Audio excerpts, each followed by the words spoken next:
So one of the important duties of the president, David, is that you get to choose who speaks at the Wednesday lunch.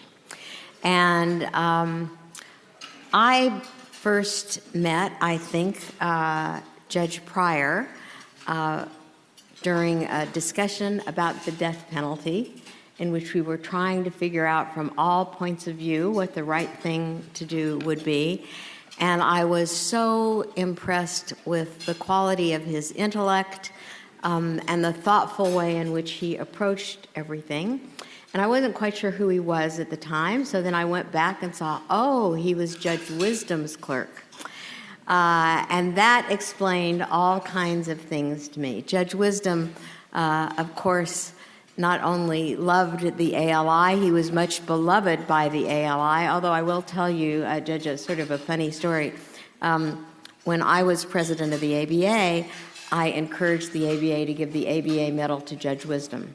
And so my husband came with me to our annual meeting, and I'd never really met Judge Wisdom before, and neither had my husband. And over the course of the 2 days, we had an opportunity to spend an enormous amount of time with him.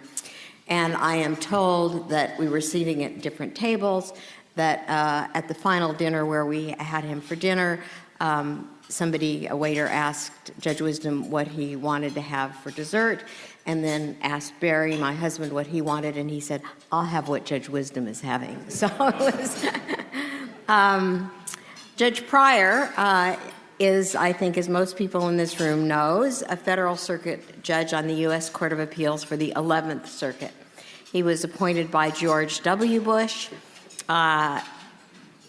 President Obama appointed Judge Pryor to serve for 4 years on the U.S. Sentencing Commission, which, for our guests, is an enormously important group that you heard a little bit about today. It's a 7-member bipartisan agency that establishes federal sentencing guidelines. Judge Pryor graduated magna cum laude from Tulane, the Order of the Coif, but sometimes those people are, just as you know, really good at taking exams. And later in life, when people see how their intellect is applied, that's when those honors really start to make sense to me. And Judge Pryor, among other things, has received a number of honorary degrees. What I appreciate so much about him is that he has continued to teach and lecture, which I think is an underappreciated value for the members of our judiciary. So it's my honor to invite to address us today Judge Pryor.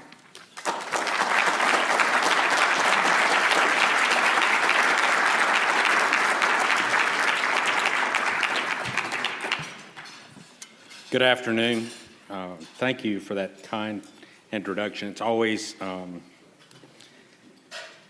moment when you have to remember Judge Wisdom, who instilled in all of his law clerks a love for the Institute and its work, and without whom, whose mentorship I don't think I would be here. I also want to dedicate my remarks in part today to Justice Scalia's memory, who had a lot to say about the topic I'm going to talk about, and had a lot of influence, and some might say created some of the problems that we now have to address.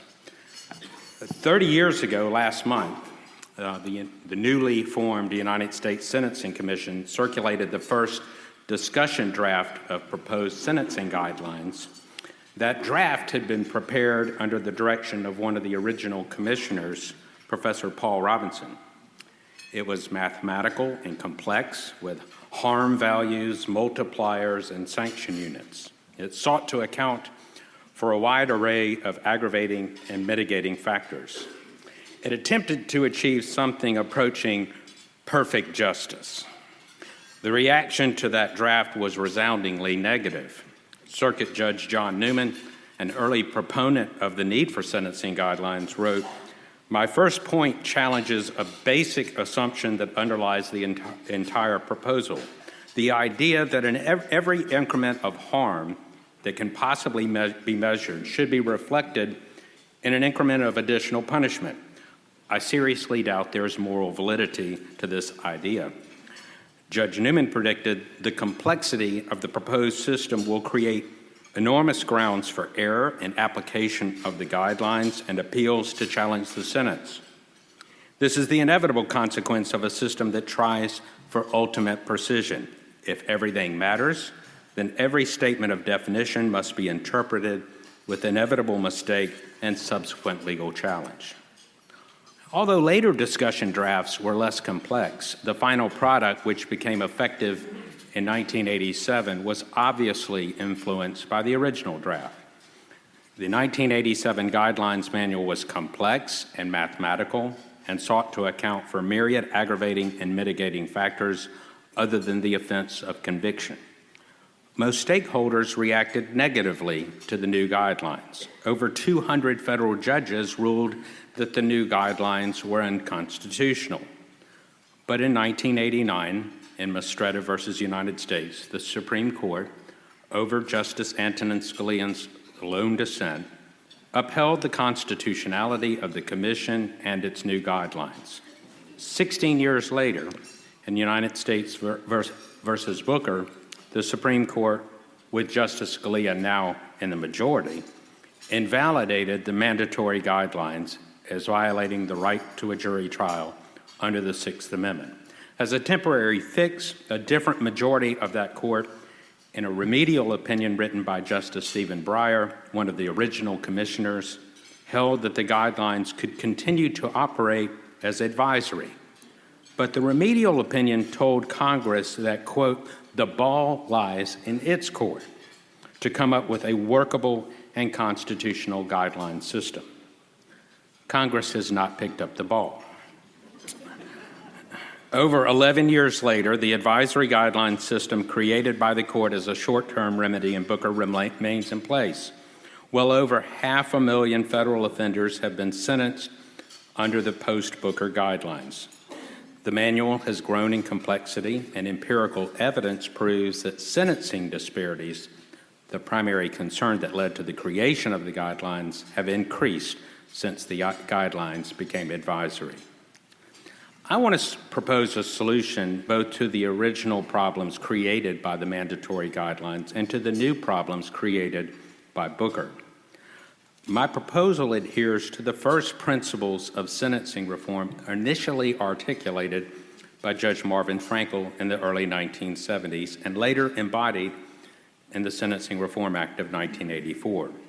But my proposal differs from both the original guidelines and the post-Booker guidelines. I propose that Congress and the Commission create a system of presumptive guidelines, a radically simpler system with wider sentencing ranges and fewer enhancements. Those enhancements would be found by juries, not judges, unless a defendant admitted to the enhancement and pleading guilty. This system would better resemble the architecture proposed by the American Law Institute in our revision of the Model Penal Code. 3 different experiences influence my perspective. First, since 2004, as a federal judge, I have decided more than 1,000 sentencing appeals. Second, from 1997 to 2004, as Attorney General of Alabama, I worked closely with other state leaders to create the Alabama Sentencing Commission, which promulgated simpler guidelines. And third, since 2013, I have served as a member of the U.S. Sentencing Commission. Since that time, the Commission has made significant strides toward reforming federal sentencing. For instance, in 2014, we unanimously reduced the guideline penalties for the majority of drug trafficking offenders, including those already serving their prison sentences, by approximately 25%. Earlier this year, we promulgated a reform of the career offender guideline and other provisions for recidivists by simplifying the definition of a prior crime of violence. And last month, we promulgated an overhaul of the immigration guideline for illegal reentry cases. These reforms affect the great majority of federal offenders and represent what I think is most of what we can hope to achieve working with the current manual. Instead of continuing to tinker with the advisory guidelines, we now need to tackle a more fundamental reform. We need to address why the guidelines have failed to achieve the first principles of sentencing, and consider how, with structural reforms, they could do so in the future. I will begin by discussing those first principles. I then will discuss how the original guidelines went wrong, how Booker failed to fix those problems and made some things worse, and why we need a second generation of guidelines to implement the first principles of sentencing and avoid the elusive quest for perfect justice. My comments do not reflect the official position of the Sentencing Commission.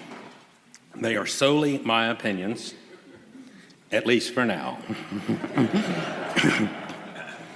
The first principles of modern sentencing were initially articulated by Judge Frankel over 40 years ago.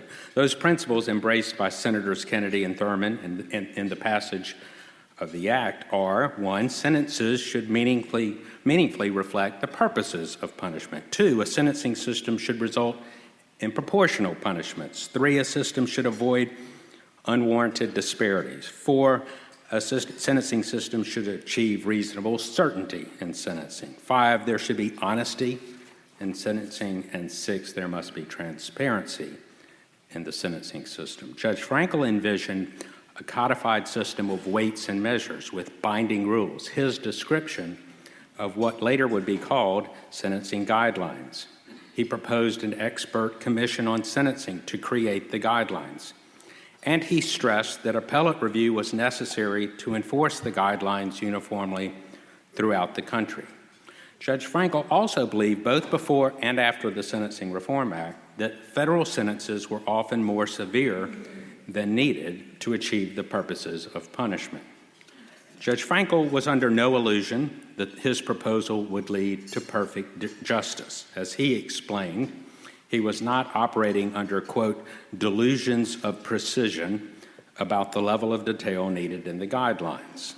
Although his ideas were still nascent in 1973, he proposed simple guidelines that, quote, could be graded along a scale from perhaps 1 to 5. Fast forward. In 1992, when Judge Frankel gave the keynote address at the Yale Law Journal Conference on the federal guidelines, the new guidelines had been implemented for only 3 years following Mistretta. Judge Frankel recounted the criticisms that the guidelines were complex, rigid, harsh, too mechanical, and unduly constrained judicial discretion concerning mitigating factors. He intimated his agreement with those criticisms, which his friend Judge Newman later confirmed after he died. Judge Frankel was mostly right in 1992, and his criticisms became more cogent in the ensuing decade. So let's begin with complexity. The 1987 manual was 268 pages without appendices. By 1992, when Judge Frankel gave his speech at Yale, the manual was 393 pages. By 2005, when the court decided Booker, the manual had grown to 514 pages. It's currently 542 pages, twice as long as in 1987. Many of the most commonly applied guidelines, such as those for fraud and theft and for drug trafficking, have expanded in a disproportionate manner.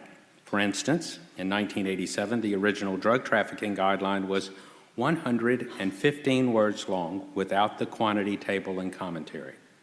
That same guideline today has 1,397 words. The expanding girth of the manual has been a function of nearly 800 amendments since 1987. Many of those amendments were the result of directives from Congress, which required or strongly suggested that the Commission amend the guidelines, typically by increasing penalties. Often those amendments concerned minor or arcane sentencing issues, such as the weighty issue of the enhancement for a theft or destruction of property from a national cemetery or veterans memorial. The original guidelines were rigid. They required the sentencing judge to be as much of an accountant as an arbiter of justice. They required and still require numerous mathematical calculations, a base offense level plus or minus myriad specific offense characteristics, plus or minus several adjustments, followed by a criminal history calculus. That calculation then yields a narrow sentencing range, for instance, 46 to 57 months or 70 to 87 months of imprisonment. Before Booker, the guidelines constrain judicial discretion to sentence outside those narrow ranges. So long as the Commission had considered a particular issue about offense conduct in the guidelines, a departure from the guidelines was warranted only if the factor was present to a degree substantially in excess of that which is ordinarily involved in the offense of conviction. The manual also restricted the consideration of offender characteristics, such as an offender's age, mental illness, drug addiction, or family responsibilities, as a basis to depart from the sentencing range. Much of the rigidity was dictated by the Sentencing Reform Act. Congress directed the Commission to narrow sentencing discretion in three ways. One, to create a detailed set of sentencing guidelines that, quote, reflect every important factor relevant to sentencing. Two, prohibit or limit consideration of several personal characteristics of defendants. And three, limit the breadth of the individual sentencing ranges within the guideline sentencing table such that the maximum of the range shall not exceed the minimum of the range by more than the greater of 25% or 6 months, which is known as the 25% rule. For the most part, the Congress, not the Commission, made the guidelines rigid, although the Commission exacerbated the problem by making the guidelines complex and mathematical. The guidelines were and are severe. In 1992, when Judge Frankel gave his speech at Yale, the average federal prison sentence was 66.7 months. Before the guidelines, the average federal prison sentence was 65.2 months, yet the amount of prison time actually served was much lower because of the availability of parole, which was abolished with the advent of the guidelines. Today, the average federal prison sentence is 53 months, over a year lower than the average in 1992, but still longer than the average time served by federal prisoners before the guidelines. And it is over 1 year longer than the average sentence for a felony conviction in state court, where the offense, such as murder or rape, may be far more serious than most federal felonies and where parole may shorten the sentence actually served. A lot of credit or blame goes to Congress. In the Sentencing Reform Act, Congress not only abolished parole, but also envisioned more severe sentences, particularly for white-collar offenders and drug traffickers. And the original commission faithfully followed Congress's directives. Congress's enactment of mandatory minimum penalties for drug trafficking, firearm, and child pornography offenses since the mid-1980s has also contributed to the increase in the federal prison population. And during the last 3 decades, Congress has issued many directives requiring or strongly suggesting that the Commission increase guideline ranges for a variety of offenses. In addition to their complexity and severity, the original guidelines suffered from another problem, one that led the Supreme Court to invalidate the mandatory guidelines in Booker. Because the Act required judges, not juries, to find sentencing enhancements by a preponderance of the evidence, it was unconstitutional. In its remedy, the Supreme Court excised the provisions that made the guidelines mandatory and made them advisory. That remedy meant that juries would not be required to find sentencing facts. District judges still find those facts by a preponderance of the evidence, but judges now enjoy the discretion to vary from the advisory guideline ranges. The Booker remedy, now in its 11th year, has not advanced Judge Frankel's first principles. On the contrary, the advisory system has made at least some things even worse. Judges are now freer to consider offender characteristics. That freedom has led to growing disparities. Data analyses by the Commission established that the disparities are not only a matter of judicial assignment or the district or circuit in which sentencing occurs. Differences in sentencing length are also associated with race and gender. Black males receive higher sentences than white males, and women receive lower sentences than men, even after controlling for other factors. I do not suggest that federal judges are biased, but when a sentencing system gives judges free rein to consider virtually all aspects of an offender's history and characteristics, those associated with offenders' demographics such as employment, education, and family support inevitably will result in sentencing disparities correlated with race, class, and gender. That fact explains why the original Commission restricted departures from the guideline range based on individual characteristics. Perhaps the original Commission went too far. but Booker effectively removed all limitations. We went from one extreme to the other. The advisory guidelines are in some ways the worst of both worlds. On the one hand, they have increased sentencing disparities. On the other hand, they are as complex as the mandatory guidelines. Indeed, they are even more complex today than they were in 2005, although a court has to jump through all of the same hoops that existed before Booker and then engage in an additional inquiry about whether to vary from the guideline range. The Commission has continued to amend the guidelines on a regular basis, and Congress has continued to seek to influence the Commission.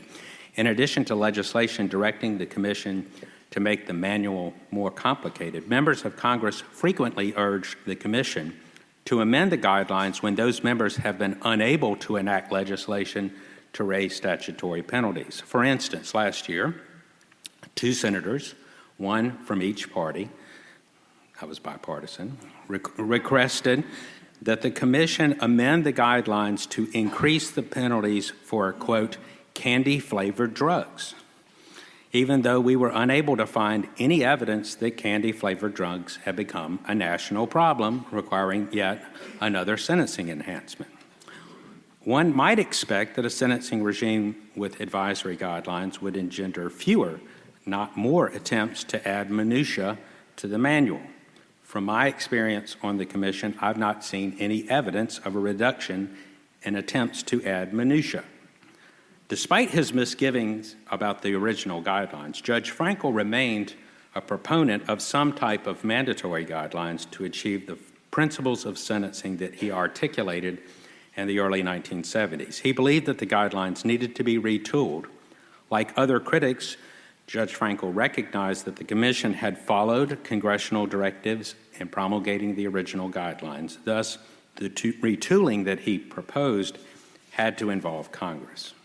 I agree with Judge Frankel's perspective. We need a system of enforceable guidelines in which judges adhere to sentencing ranges absent substantial and compelling reasons to depart from them. And we need to cabin the unrestrained consideration of offender characteristics. Otherwise, we will continue to see unwarranted sentencing disparities and a lack of certainty in sentencing. But we also need some consideration of offender characteristics, and we need to reduce the severity of some guidelines, at least for nonviolent offenders. I prefer the term presumptive instead of mandatory because even the pre-Booker guidelines were never truly mandatory in the same sense as a statutory mandatory minimum. Presumptive guidelines would bind judges in most cases subject to meaningful appellate review, but they would have some flexibility. They would also be less objectionable to judges than the pre-Booker guidelines if they had wider ranges and less severity. I do not propose making the current guidelines presumptive. I propose a radically simpler system that would incorporate only the most important and common aggravating and mitigating factors. For instance, the drug trafficking guideline would look more like it did in 1987. Many of those factors in the current guideline, called specific offense characteristics in Chapter 2 and adjustments in Chapter 3, would be deleted. Perhaps it would have aggravating factors for possession of a firearm or 1 or 2 other common aggravating factors, but it would not have the laundry list of aggravating factors in the current guideline. Many factors could be moved to the commentary as reasons for sentencing courts to consider in deciding where within the broader ranges to impose a specific sentence. A presumptive guideline system would have broader ranges. Congress would need to amend the Sentencing Reform Act by repealing the 25% rule. That rule in large part explains why the current sentencing table is so complex, with 258 different cells and ranges that are so narrow. If the 25% rule were repealed, the Commission could create broader ranges and a simpler sentencing grid. To comply with the right to a jury trial under the Sixth Amendment, a presumptive system would use juries to find aggravating facts that would raise a guideline range. The preponderance standard used by judges in the advisory system would be replaced by the reasonable doubt standard, and related constitutional rules would apply too, such as the requirement that sentencing facts that would raise the guideline range be pleaded in an indictment, and the requirement that the defendant be able to confront witnesses against him about facts that would raise the guideline range. In other words, sentencing under a presumptive system in many ways would resemble a criminal trial. The days of uncharged, relevant conduct found by a sentencing judge by preponderance of the evidence, often based on hearsay in a pre-sentence report, would be over.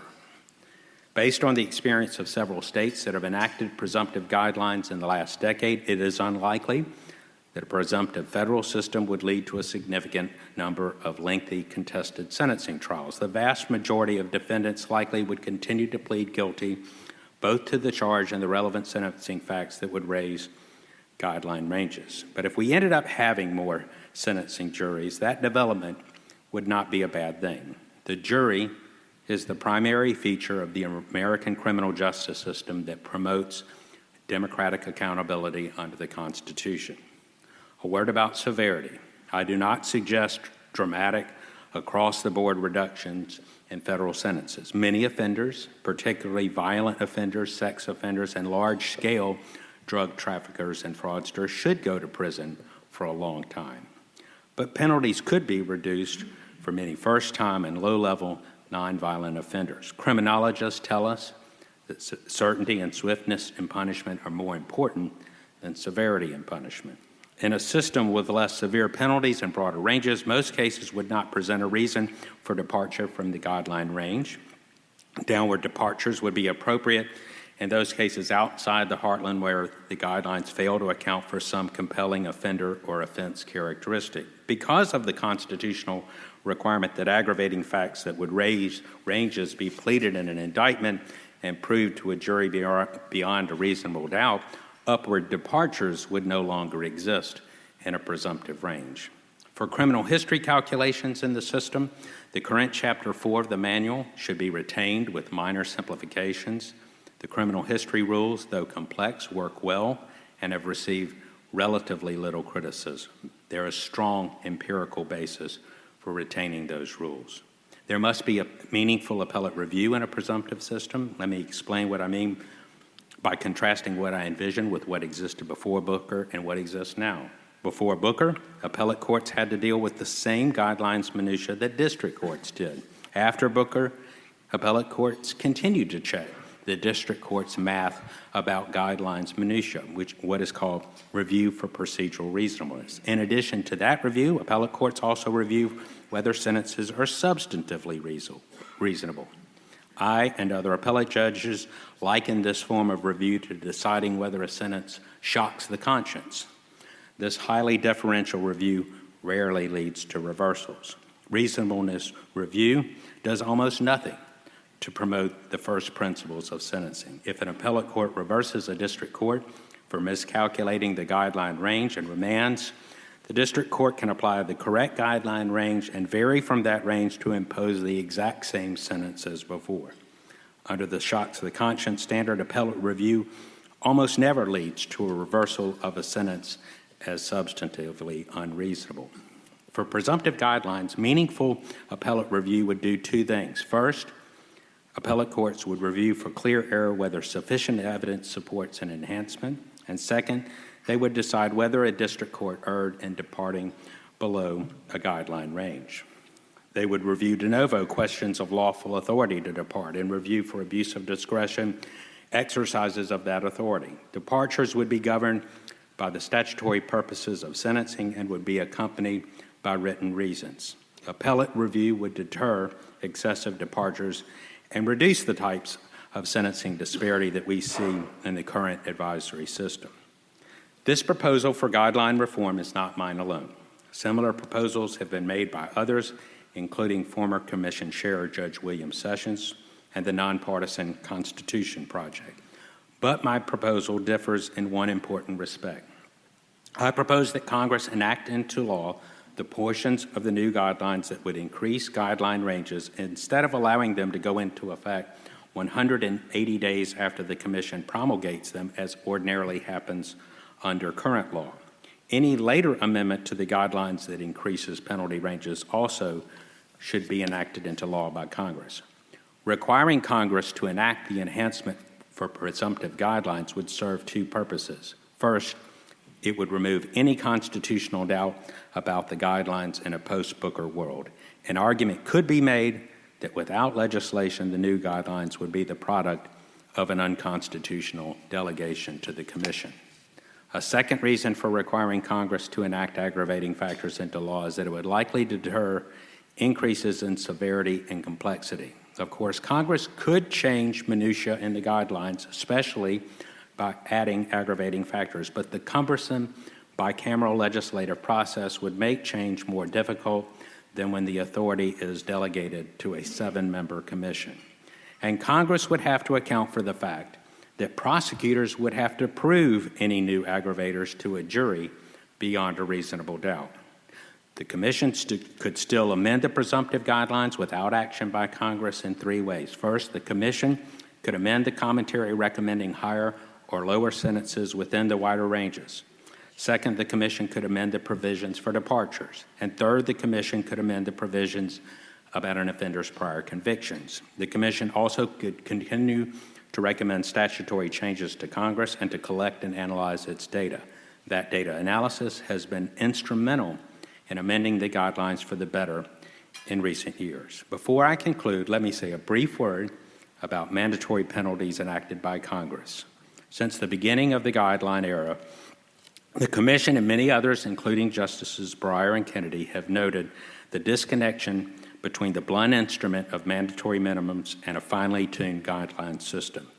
Congress enacts mandatory minimums because it wants to make sure federal judges don't impose unduly lenient sentences for certain types of aggravated offenses or for offenders with serious criminal records. The presumptive system that I propose, which Congress would in part enact into law and in which downward departures would require substantial and compelling reasons, arguably would render mandatory minimums unnecessary except for perhaps egregious offenses. There is no such thing as perfect justice in sentencing. The Sentencing Reform Act of 1984 and the original guidelines both were good faith efforts to achieve something close to perfect justice. As the past 3 decades have proved, Congress and the Commission were wrong to pursue that elusive goal. They should have adhered more to Judge Frankel's vision. The perfect should not be the enemy of the good. The Commission should work with Congress for a bipartisan reform of federal sentencing that leads to a simpler, presumptive guideline system. Thank you.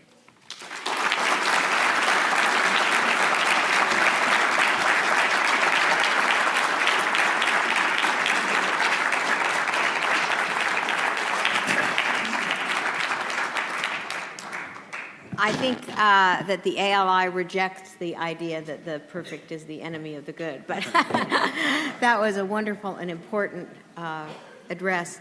The judge says that he will listen to questions. Why don't we take 2 and then get back to our other work? So I have a question about a historic question. My name's Jim Robertson. I'm from San Francisco. So historically, when the mandatory guidelines were in effect, the question is about judicial discretion. How much judicial discretion was there exercised that might have been called failure to obey the guidelines? So we have a similar situation in California. We had 3 strikes, you're out. What happened was many of the state court judges simply didn't enforce the mandatory sentence provisions, and that ultimately changed. So my question is directed to the mandatory period and judicial discretion. Federal judges followed the guidelines. I mean, I think that's the history. They followed the guidelines. There was, essentially de novo appellate review in many respects, and the guidelines were enforced and followed. There was I meant to call on you. Yes. Thank you very much for an extraordinarily thoughtful address. And Martin Frankel was a friend of my family. He meant well. I don't think he quite realized what he was telling us. Well, the good news is that at the state level, where most sentencing occurs, I think Kevin Wrights would tell you he achieved a lot. But here's my question, which is a very urgent matter now. It doesn't quite fall within your bailiwick. Maybe it does, because judges can do a lot by saying things in dicta. there is a absolute stasis, a paralytic condition on the exercise of pardon power. And what happens in DOJ now, I know the people who used to work there, is that they just do not process it.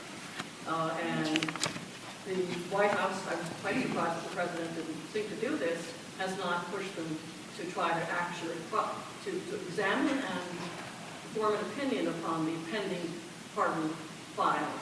So do you think, as I guess I do, that the judiciary may have some role in pressing the executive branch to exercise what is the deep complement to the initial act? Well, one thing I have done as a circuit judge is, particularly in the collateral review of criminal convictions, is when we've had big fights about it on our court, and I have said no collateral review is available in this circumstances. I have nevertheless pointed out that there is a place where that mercy can occur, and in fact, pretty big fight that we had on our own court, the president ended up pardoning this individual, which, that the clemency power is there for a reason. We've met the commission. I think part of what maybe contributed to the problem is the commission has this power to retroactively amend the guidelines and provide sometimes for the mercy that you're talking about, and it lets perhaps the executive to a degree off the hook. We've met as the commission recently with the pardon attorney for the White House, and as you know, there have been a substantial number, an increasing number, very recently, I grant you, of commutations by the president. No, but that piece is picking up, and I'm going to be surprised if by the end of the year there aren't a fairly significant number by this president. Just last up, Mr. You all might want to look at how DOJ has staffed or failed to staff the work of the department. I can promise you this: not a meeting of the commission goes by when we don't talk about this and don't have some report from DOJ or from the executive branch in some manner. Thank you. I think that's all we have Thank time you. for. I can't thank you.